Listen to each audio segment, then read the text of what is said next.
Assalamualaikum warahmatullahi wabarakatuh. Selamat pagi Mbak Suci selaku dosen pengampu mata kuliah komunikasi persuasif dan selamat pagi untuk teman-teman. Kami dari kelompok 6 ingin mempresentasikan hasil kerja kelompok kami yaitu komunikasi persuasif interpersonal pada kasus sales bank dan nasabahnya. Di sini ada saya sendiri, Keja Natali, dan dua rekan saya yaitu Gracia Jainat dari Skidiana. Next.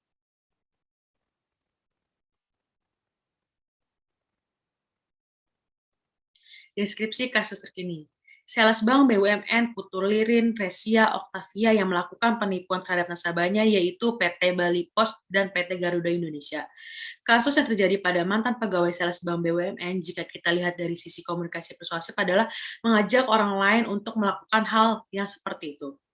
Karena kasus penipuan dan tilep yang terjadi pada oknum sales-sales semakin merajalela. Apalagi dengan semakin banyak berita banyak orang yang terhasut dan penasaran untuk mencoba hal tersebut.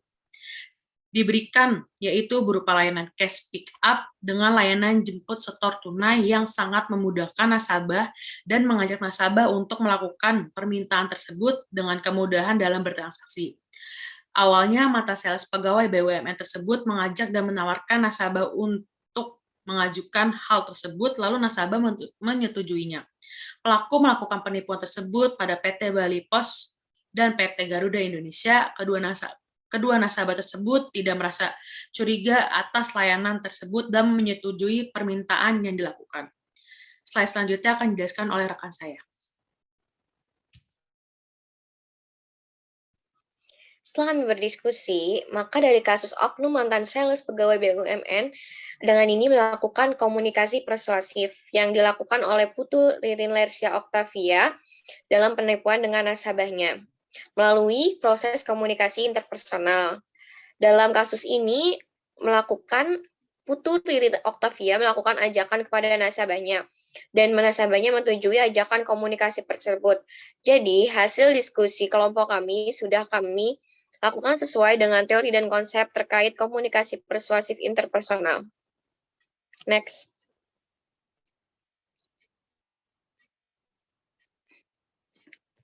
Nah, seperti yang kita lihat, pada kasus ini kita dapat kaitkan dengan teori elaboration likelihood model karena Putu Ririn di sini sebagai persuader melakukan ajakan terhadap PT Bali Pos dan PT Garuda Indonesia yang melakukan bentuk komunikasi persuasif interpersonal karena nasabahnya sebagai persuadi telah menyetujui tawaran yang telah diajukan oleh pelaku atau tersangka karena persuader bisa mempengaruhi perilaku keputusan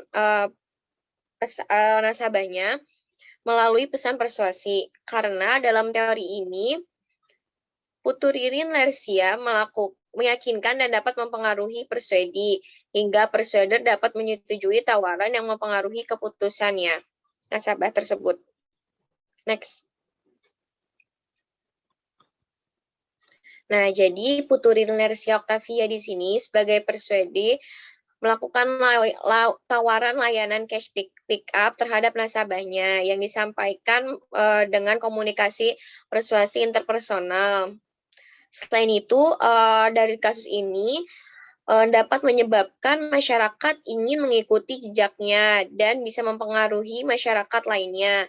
Jadi kelompok kami mengasumsikan bahwa kasus yang terjadi pada mantan pegawai sales Bank BUMN Putu Ririn Lersia Octavia terhadap PT Bali Pos dan PT Garuda Indonesia berkaitan dengan teori elaboration likelihood model dengan peripheral route. Karena nasabah hanya fokus terhadap pesan yang disampaikan oleh persuader atau tersangka tanpa memikirkan ke depannya. Selanjutnya akan dibacakan oleh Gracia. Selanjutnya adalah latar belakang. Komunikasi adalah suatu proses penyampaian pesan, informasi, atau suatu ide yang dimiliki oleh individu dan perasaan antar individu yang atau lebih dan terdapat makna di kedua belah pihak, baik bagi komunikator maupun bagi komunikan.